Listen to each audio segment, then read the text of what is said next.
Hey everyone, just a reminder before this video gets started, if you like what you've seen here, it would help this channel tremendously if you liked it down below, commented, and subscribed. I won't pester you again during this video, so thank you for watching. Most of the viewers on this channel have subscribed for the cycling content. I do cycling vlogs, I did a gear improvement video this past week, and I've even spent a bit of time thinking about how I might incorporate more normal bike shenanigans into this channel.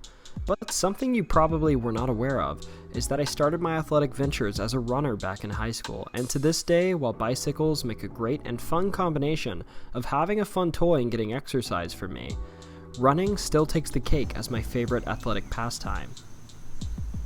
This week, I'm not with my bikes. I'm in Tennessee visiting family, and for that reason, I'm going to be dedicating the next few videos to talking to you about running. For this video in particular, I'll be focusing on beginner skills and, if you're the sort of person that maxes out at a casual 5K, how you might go about getting faster. I'm going to give you 5 tips to improve your ability to run further and longer while feeling better. For my first tip, I'm going to go ahead and say it's a great idea to focus on time rather than mileage.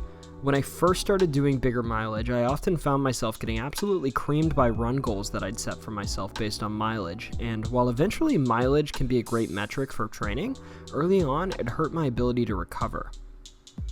Instead, what you should focus on is time, even if it means you're going slower. Initially, if you can only run for 30 minutes, try and slow down a bit and see if you can stretch this run to 45 minutes or an hour. Do what you need to do, even if that means choosing a flatter route. This tip is tied directly into my second tip, and it's really important to make sure you build up your mileage and build up your ability to run for a while without getting exhausted. It's also great on the psychological side. My second tip is simply to run slower. A good way to think about this is if you run at a 6 mile an hour pace for 30 minutes, you'll cover about 3 miles. But if you slow down to 5 miles an hour, maybe you'll be able to last 45 minutes. Sure, the effort might have been slower, but in that time, you're going to cover about 3.75 miles instead. If you slow down to 4.5 miles per hour, you're able to run for a whole hour then, and you'll end up covering 1.5 miles further than your initial 30-minute effort at 6 miles an hour. Basically, do a cost-benefit analysis on your pace and think about if slowing down might help you be able to hit your goals better. This goes hand in hand with tip number 1 of focusing on time. Now my third tip is sort of untraditional, and it's to bike. Okay, I know what you're thinking. Dude, this is a running video. And yeah, you're right. The video has not changed, and you're still watching the same thing. I swear though, biking if you can is one of the best ways to improve as a runner to a degree, especially in the beginning. Keep in mind, biking is high impact and it's pretty rough on your body. An hour-long run can leave you sore for days if you aren't used to the distance. This is why I tell most new runners I encounter that bicycling is a crucial tool for running. If you just run a few days in a row and you feel some pain or soreness in a muscle or bone, running again can mean a quick ticket to an injury. Instead, maybe throw in some active recovery into your mix by biking. Cycling is far lower impact than running, and you can do it for longer. It's also a good easy spin of the legs that can flush out your lactic acid and leave you feeling far less sore in the days to come.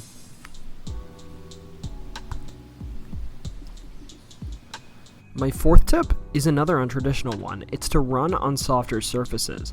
So yeah, this one's sort of weird, but over the course of my roughly 10 years of being a marginally competitive runner, I've sustained a few injuries, and almost all of them have been had on hard surfaces.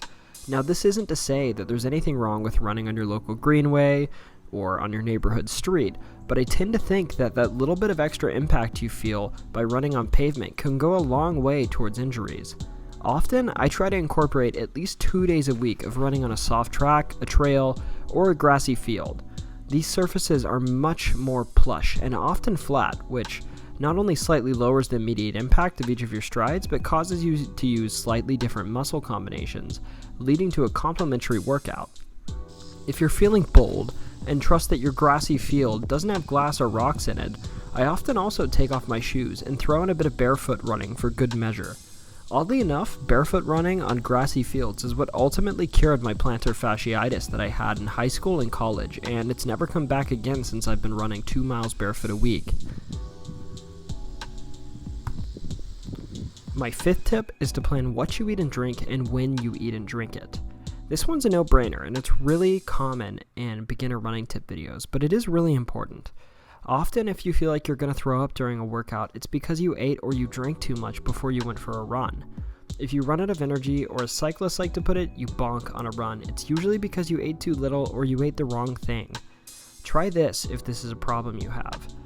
Regarding hydration, up to probably an hour and a half before your run, drink water liberally, but in the hour before your run, try and limit your water consumption to small sips. Too much will slosh around in your stomach and make you feel kind of sickly. Regarding food, in the 4 or 5 hours before my run, I try to have plenty of carbs. I try to eat pasta or oats or something wheaty, and I try to sprinkle in a bit of fruit because it digests pretty quickly. In the hour before my run, I don't eat at all, and during my run, only if it's super long, I'll take small bites of things that digest fast and also don't slosh around in my stomach like too much water. Following these steps should give you the necessary energy to get through your run and avoid stomach problems during it. I will admit though, this step takes probably the most personal preference of all of the tips that I gave today. Anyways, those are my 5 tips. I hope you enjoyed them. I'll be making a few running videos, as I said, in the coming months and weeks to highlight not only how to begin, but once you've begun, how to begin getting faster on your feet and improve at specific distances.